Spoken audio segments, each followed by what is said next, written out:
For class 12th students, chemical kinetics. Lecture number 1st. Chemical kinetics means रासायनिक बल गतिकी. Kinetics, a branch of chemistry which deals with the rate of reactions. एक ऐसी शाखा जो कि किससे डील करे, किसी रिएक्शंस की स्पीड के साथ डील करे, उसे काइनेटिक्स कहते हैं. अब काइनेटिक्स में रेट ऑफ रिएक्शंस क्या होते हैं? It is the time required to convert reactant into product. Rate of reactions की किसी भी रिएक्टेंट को प्रोडक्ट में चेंज होने में यूज होते हैं. मीन्स कि ये आपको स्पीड, एक ऐसी स्पीड बताते हैं जिससे कि आपका प्रोडक्ट फॉर्मेशन होता है और वहीं रिएक्टेंट की जो क्वांटिटी है वो डिक्रीज हो रही है, कम हो रही है. Reaction feasibility. अब आपका रिएक्शन तभी होगा जब वहाँ पे रिएक्शन फिजिबिलिटी होगी. मीन्स कि प्रोडक्ट का फॉर्मेशन वहाँ पे होगा. तो ऐसे थर्मोडायनेमिक्स टर्म्स यूज हुए हैं. 2 टर्म्स हैं. First of all delta G, जिसे कहते हैं गिब्स फ्री एनर्जी. ये जब आपकी नेगेटिव होगी तभी आपका रिएक्शन फिजिबल होगा, स्पॉन्टेनियस होगा और प्रोडक्ट फॉर्मेशन हो सकता है. एंड दूसरा है डेल्टा एस. आपका क्या हो? Positive.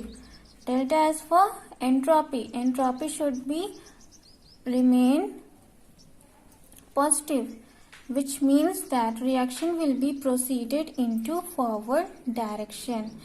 It means that reaction has be taken place. As from reactant, it changes into product. Reactions are of following types, depending upon the time. If we are talking about the time, reactions क्योंकि कुछ हो रहे हैं तो वो समय पे ही depend करते हैं. कैसे कि कुछ रिएक्शंस बहुत फास्ट होते हैं, कुछ रिएक्शंस बहुत स्लो होते हैं और कुछ रिएक्शंस इंटरमीडिएट रिएक्शंस के नाम से जाने जाते हैं. तो जो फास्ट वाले रिएक्शंस होते हैं उन्हें इंस्टेंटेनियस रिएक्शंस कहा जाता है. और ये आपको कहाँ मिलते हैं? आयनिक प्रोडक्ट बनाते हैं या फिर आयनिक टाइप के ये रिएक्शंस होते हैं. जैसे कि AgNO3 और ये इसका सॉल्यूशन लिया सोडियम क्लोराइड के साथ, तो रिएक्शंस हुए बहुत ही फास्ट हुए और इसमें ज़रा भी आप इसका काइनेटिक्स नहीं कैलकुलेट कर पाओगे, इसलिए क्योंकि ये बहुत ही फास्ट रिएक्शंस हुए और आयंस में चेंज हो गए. तो आपको फाइनली प्रोडक्ट मिलेगा AgCl का प्रेसिपिटेट और वहीं NaNO3. दूसरा टाइप का रिएक्शन है जो कि वेरी स्लो होता है और ये प्रैक्टिकल टेक प्लेस नहीं होता है. जैसे कि एग्जांपल है डायमंड टू ग्रेफाइट में कन्वर्जन. क्या कभी डायमंड चेंज हुआ है पत्थर में या फिर ग्रेफाइट में? तो ऐसा नहीं होता है. ये होता भी है तो बहुत ही ज़्यादा समय लगता है, तो इसके लिए भी काइनेटिक्स नहीं यूज होंगी. थर्ड है इंटरमीडिएट रिएक्शंस. इंटरमीडिएट में यहाँ पे एग्जांपल दिया है 2HI डिकम्पोज हुआ है H2 और I2 में. It is a decomposition reaction. तो ये जो है आपका यहाँ पे केमिकल काइनेटिक्स यूज होगी बिकॉज कि यहाँ पे एक इंटरमीडिएट फॉर्मेशन हो रहा है प्रोडक्ट और रिएक्टेंट के बीच में. तो इंस्टेंटेनियस और वेरी स्लो रिएक्शंस के लिए हम केमिकल काइनेटिक्स का यूज नहीं करते. किसके लिए यूज करते हैं? इंटरमीडिएट रिएक्शंस के लिए. नाउ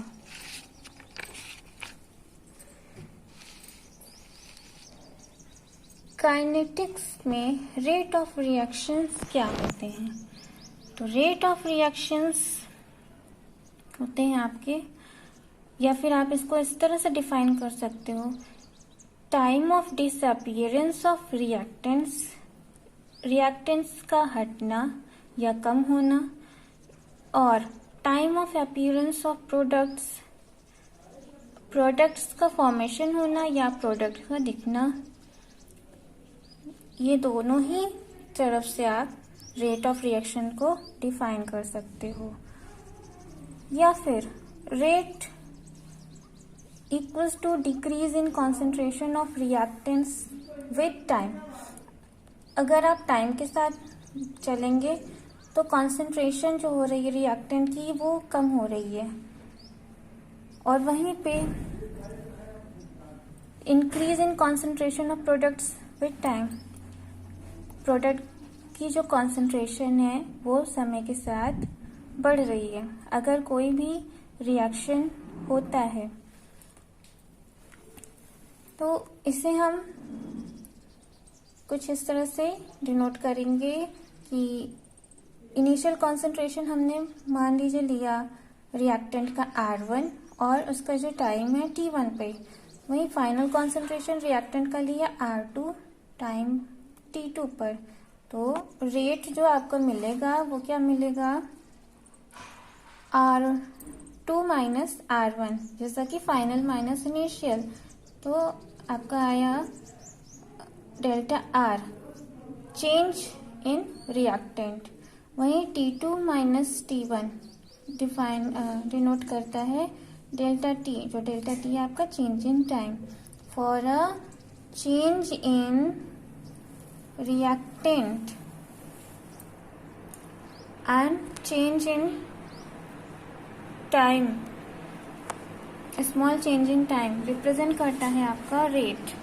वहीं अगर प्रोडक्ट का फॉर्मेशन हो रहा है तो प्रोडक्ट का फॉर्मेशन भी तो इनिशियली क्या होता है, स्टार्टिंग में प्रोडक्ट 0 है और वहीं फाइनल में प्रोडक्ट आपका उसकी कुछ अमाउंट आ जाता है। तो P2 minus P1, T2 minus T1, इसी तरह से आप डिनोट करोगे। Delta P by delta T आपको बता रहा है कि यहाँ पे जो अमाउंट है वो बहुत ही स्मॉल क्वांटिटी है, इसलिए डेल्टा में रिप्रेजेंट किया गया। एग्जाम्पल हमने लिया, कोई एक रिएक्शन है PCl5, ये ब्रेक हो रही है PCl3 और Cl2 में। तो ये जो रेट हो रहा है इसका रेट आप कैसे लिखोगे, ये बोर्ड एग्जाम्स में 1 नंबर का पूछा भी जाता है। तो आइए लिखते हैं, इसको रिप्रेजेंट करेंगे सेम रेट को, जैसे कि आपने डिनोट किया कि disappearance of reactant with time. Minus इसलिए लगाया क्योंकि आपका जो रिएक्टेंट है उसकी अमाउंट घट रही है, उसकी जो मात्रा है कम हो रही है। वहीं delta concentration of PCl3 point delta T, जो कॉन्सेंट्रेशन है प्रोडक्ट की वो इंक्रीज हो रही है, इसलिए प्लस लगाया। वहीं Cl2 delta concentration of Cl2 by del T। अब देखिए जो कॉन्सेंट्रेशन है आपने 11th में पढ़ा होगा कि कैसे लिखते हैं कॉन्सेंट्रेशन, जब भी ये ब्रैकेट लगा होगा ये कॉन्सेंट्रेशन बता रहा है आपको, ठीक है। तो ये ब्रैकेट मत लगाना भूलिएगा। वहीं पे आइए इंस्टेंटेनियस रेट ऑफ रिएक्शन निकालना। ये होता है, यूज होता है आपके लिए, आपको यूज होता है डिफरेंट टाइम इंटरवल्स पर। तो एक हाइपोथेटिकल रिएक्शन हमने लिया, A+2B रिएक्ट करा और 2C+D दिया। यहाँ पे स्टाइकोमेट्री जो भी हैं कोएफिशिएंट्स जो है 2 है और यहाँ 2C है। तो आइए इसका यूज देखते हैं कैसे किया गया। फर्स्ट ऑफ ऑल, अगर इस एग्जाम में इस तरह आपसे क्वेश्चन पूछ लेगा तो आपको इसका रेट फाइंड आउट करना होगा बाय चांस, तो आप कैसे करोगे। तो आइए लिखते हैं, rate equals to minus dA/dt, where dA/dt is this infinitesimal small change in reactant time के साथ आपका अगर लिखा गया है तो चेंज हो रहा है, ठीक है, स्मॉल चेंज है विथ टाइम। वहीं पे ये जो ए का आपने कॉन्सेंट्रेशन कुछ इस तरह से लिखा, ए का रेट इस तरह से लिखा और कॉन्सेंट्रेशन ब्रैकेट ए। वहीं पे आपने अगर बी का लिखा है तो बी का रेट कैसे लिखोगे, माइनस हाफ ऑफ, ये जो स्टाइकोमेट्री है आपका रेसिप्रोकल में चेंज हो गया है और आगे माइनस लग गया है क्योंकि ये आपका डिसअपियर हो रहा है reactant, dB by dt equals to और plus this is the coefficient change into reciprocal half of dC by dt equals to plus d by dd by dt।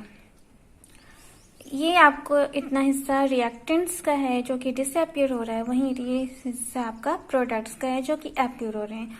और ये फाइनली आपको रेट कैसे बताया जाएगा, रेट कुछ इस तरह से आएगा, rate equals to minus d A by d t equals to half of d B by d t equals to plus of half dC by dt equals to dd by dt. This is your rate of this reaction. Now the second one is for you. आपको अपने से homework करना है, देख लीजिए इस तरह से होगा। 3H2 plus N2 अमोनिया का फॉर्मेशन कर रहा है 2 मॉलिक्यूल्स, ठीक है। तो इसका रेट कुछ इस तरह से हम लिख सकते हैं और finally rate of reaction this one.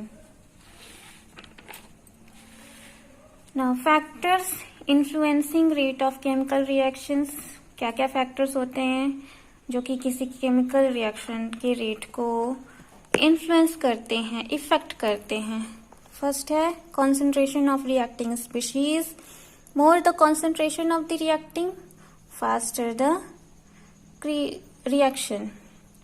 जैसे कि अगर रिएक्शन का कॉन्सेंट्रेशन या रिएक्टेंट का कॉन्सेंट्रेशन ज़्यादा होगा तो वहीं रिएक्शन भी जल्दी होगा।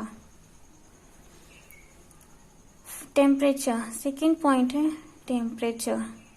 For every 10 degree rise in temperature the rate of reaction doubles. Her 10 degree की राइज में टेम्परेचर जब भी राइज होता है रेट ऑफ रिएक्शन भी दुगना हो जाता है। थर्ड है nature of reactants and products. Nature कैसा हो, more easily the reactants break and more easily the products are form, faster will be the rate of reaction. It means कि जो रिएक्टेंट्स हैं, रिएक्टेंट्स में जो भी केमिकल्स यूज हुए हैं या मॉलिक्यूल्स हैं उनके बीच का जो भी बॉन्ड है इजली अगर ब्रेक हो गया तो उतनी ही जल्दी प्रोडक्ट्स के भी फॉर्मेशन होंगी, उतनी ही जल्दी प्रोडक्ट के बॉन्ड्स भी फॉर्म्ड होने चाहिए। इसलिए रेट ऑफ रिएक्शन भी इस पर डिपेंड हो रहा है। Fourth one is presence of catalyst. Catalyst क्या होते हैं, chemical which increase the rate of reaction without under going any change. एक ऐसे सब्सटेंस होते हैं जो कि किसी भी रेट ऑफ रिएक्शन को बढ़ा देते हैं और इनमें कोई भी परिवर्तन नहीं होता है। जैसा कि एग्जांपल है 2H2 प्लस O2, 2H2O का फॉर्मेशन होता है in presence of finely divided platinum. PT means platinum. Platinum is used here as a catalyst. और वहीं पे जो ये जो H2 और O2 का फॉर्मेशन है वाटर रूम टेम्परेचर पे नहीं होगा, रूम टेम्परेचर पे इसका फॉर्मेशन नहीं होगा। जब भी आप कैटलिस्ट लोगे प्लैटिनम तभी ये रिएक्शन